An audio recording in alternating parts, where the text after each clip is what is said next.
നീറ്റായി തോറ്റ കേന്ദ്ര സർക്കാർ മന്ത്രി ധർമ്മേന്ദ്ര പ്രധാൻ രാജിവെച്ചു. നമസ്കാരം. ഈ ദിവസത്തെ ഏറ്റവും പ്രധാനപ്പെട്ട വാർത്താവിശേഷങ്ങളുമായി ജനയുഗം ടോപ്പ് 10 ന്യൂസിലേക്ക് സ്വാഗതം. ഒടുവിൽ ജന്തർ മന്ദറിലെ വിദ്യാർത്ഥി സമരത്തിന് മുന്നിൽ മുട്ടുമടക്കി കേന്ദ്ര സർക്കാർ.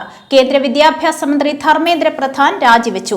കേന്ദ്ര സർക്കാർ ആവശ്യങ്ങൾ അംഗീകരിച്ചതോടെ ജന്തർ മന്ദറിൽ തുടർന്നു പോന്ന സമരം പിൻവലിച്ചതായി വിദ്യാർത്ഥി പ്രതിനിധികൾ വ്യക്തമാക്കി. സമരത്തിന്റെ ഭാഗമായി വിദ്യാർത്ഥികൾക്കെതിരെ രജിസ്റ്റർ ചെയ്ത എല്ലാ FIRകളും പൂർണ്ണമായും റദ്ദാക്കും. നീറ്റ് വിവാദത്തെ തുടർന്നുണ്ടായ മാനസിക വിഷമത്താൽ ജീവനൊടുക്കേണ്ടി വന്ന വിദ്യാർത്ഥികളുടെ കുടുംബങ്ങൾക്ക് അർഹമായ ധനസഹായം ലഭ്യമാക്കുമെന്ന സർക്കാരുമായുള്ള ചർച്ചയ്ക്ക് ശേഷം CJP വക്താവ് സൗരവ് ദാസ് സ്ഥിരീകരിച്ചു.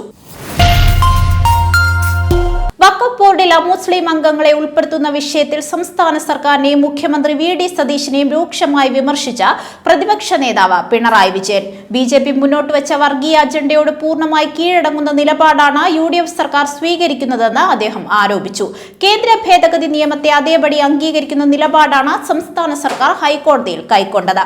ഏറെക്കാലമായി തുടരുന്ന സമ്പ്രദായം കാറ്റിൽ പറത്തി വഖഫ് ബോർഡിലേക്ക് അമുസ്ലിങ്ങളെ നിയമിക്കുന്നത് സംഘപരിവാറിന്റെ രാഷ്ട്രീയ ലക്ഷ്യമായാണ് കാണേണ്ടത്. ഇതിനെ എതിർക്കുന്നവരെ വർഗീയവാദികളായി ചിത്രീകരിക്കാൻ മുഖ്യമന്ത്രി ശ്രമിക്കുന്നത് ദൗർഭാഗ്യകരമാണെന്നും പിണറായി വ്യക്തമാക്കി.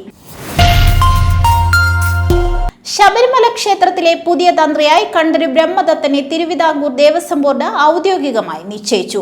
നിലവിലെ തന്ത്രി കണ്ഠര് രാജീവരുടെ മകനാണ് ബ്രഹ്മദത്തൻ. അടുത്ത ചിങ്ങമാസ പൂജകൾക്കായി ക്ഷേത്രനട തുറക്കുന്നതു മുതൽ ബ്രഹ്മദത്തനായിരിക്കും പ്രധാന കാർമ്മികത്വം വഹിക്കുക. ശാരീരിക ബുദ്ധിമുട്ടുകൾ അലട്ടുന്നതിനാൽ താന്ത്രിക ചുമതലകളിൽ നിന്ന് താൽക്കാലികമായി മാറി നിൽക്കുകയാണെന്നും പകരം മകനെ ചുമതലയേൽപ്പിക്കണമെന്നും കാട്ടി രാജീവർ ദേവസ്വം ബോർഡിന് കത്ത് നൽകിയിരുന്നു. KPCC പുനഃസംഘടനയെ ചൊല്ലിയുള്ള ചർച്ചകൾ സജീവമായിരിക്കെ നിർണായക നിലപാടുമായി രാജ്മോഹൻ ഉണ്ണിത്താൻ MP. സാമുദായിക സമവാക്യങ്ങൾക്ക് മുൻഗണന നൽകുന്ന പരമ്പരാഗത രീതിയിൽ നിന്നു മാറി പ്രവർത്തന പരിചയവും അർപ്പണബോധവുമുള്ളവരെ പാർട്ടി അമരത്തേക്ക് കൊണ്ടുവരണമെന്ന് അദ്ദേഹം ആവശ്യപ്പെട്ടു. കേരളത്തിലെ കോൺഗ്രസ് നേതൃത്വത്തെ നിശ്ചയിക്കുമ്പോൾ ജാതിയും സമുദായവും പ്രധാന ഘടകമായി മാറുന്നത് പാർട്ടിയുടെ കരുത്തിനെ ബാധിക്കുമെന്നാണ് അദ്ദേഹത്തിന്റെ വിലയിരുത്തൽ. നിരന്തരമായ ചോദ്യപേപ്പർ ചോർച്ചയെ തുടർന്ന് ജനരോഷം കാരണം മോഡി സർക്കാരിൽ നിന്ന് സ്ഥാനമൊഴിയേണ്ടി വരുന്ന ആദ്യ മന്ത്രിയായി ധർമ്മേന്ദ്ര പ്രധാൻ.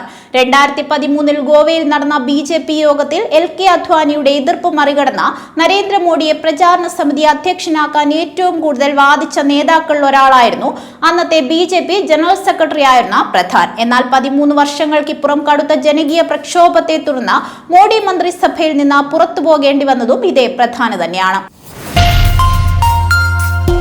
അസമിൽ തുടരുന്ന കനത്ത പ്രളയത്തിൽ ജനജീവിതം പൂർണ്ണമായും സ്തംഭിച്ചു. കഴിഞ്ഞ 24 മണിക്കൂറിനിടെ 14 പേർ കൂടി മരണപ്പെട്ടതോടെ ഈ വർഷത്തെ പ്രളയക്കെടുതിയിൽ മരിച്ചവരുടെ എണ്ണം 61ആയി ഉയർന്നതായി അസം സംസ്ഥാന ദുരന്ത നിവാരണ അതോറിറ്റി അറിയിച്ചു. 9 ജില്ലകളിലായി 7 ലക്ഷത്തിലധികം ആളുകളെയാണ് പ്രളയം നേരിട്ട് ബാധിച്ചിരിക്കുന്നത്.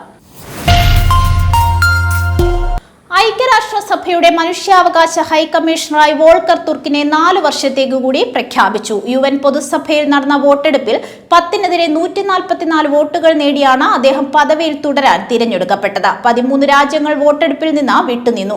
1993 ഐക്യരാഷ്ട്രസഭ മനുഷ്യാവകാശ മേധാവിയുടെ തസ്തിക നിലവിൽ വന്നതിന് ശേഷം ആദ്യമായാണ് ഒരു വ്യക്തി തുടർച്ചയായി 2ാം തവണയും തിരഞ്ഞെടുക്കപ്പെടുന്നത്.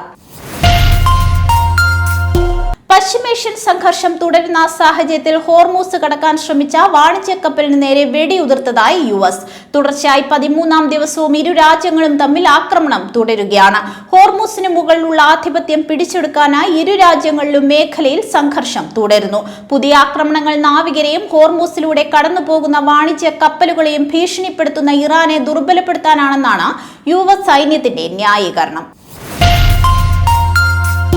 KSRTCയിലെ കടുത്ത ബസ് ക്ഷാമം പരിഹരിക്കാൻ 1900 പുതിയ ബസ്സുകൾ അടിയന്തരമായി വാങ്ങണമെന്നാവശ്യപ്പെട്ട CMD സർക്കാരിന് കത്തയച്ചു. ബസ്സുകൾ വാങ്ങുന്നതിനായി 1400 കോടി രൂപയുടെ വിദേശ ബാങ്ക് വായ്പയ്ക്ക് അനുമതി നൽകണമെന്നും കത്തിൽ ആവശ്യപ്പെടുന്നുണ്ട്. ജർമ്മൻ വികസന ബാങ്കായ KfW, AIIB, ADB എന്നീ അന്താരാഷ്ട്ര ഏജൻസികളിൽ നിന്ന് വായ്പ ലഭ്യമാക്കാനാണ് മാനേജ്മെന്റ് ലക്ഷ്യമിടുന്നത്.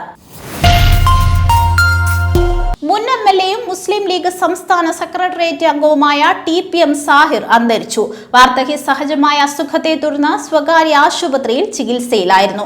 11ാം കേരള നിയമസഭയിൽ കോഴിക്കോട് 2 നിന്നുള്ള MLA ആയിരുന്നു. മുസ്ലിം ലീഗ് സംസ്ഥാന ഉപാധ്യക്ഷൻ, general secretary, MES engineering college managing committee അംഗം തുടങ്ങിയ നിലകളിൽ പ്രവർത്തിച്ചു. ജനയുഗം ടോപ്പ് 10 ന്യൂസിലൂടെ വീണ്ടും കാണാം. കൂടുതൽ വാർത്തകൾക്കും വിശേഷങ്ങൾക്കുമായി ജനയുഗത്തിന്റെ വെബ്സൈറ്റ്, യൂട്യൂബ് ചാനലുകൾ സന്ദർശിക്കുക.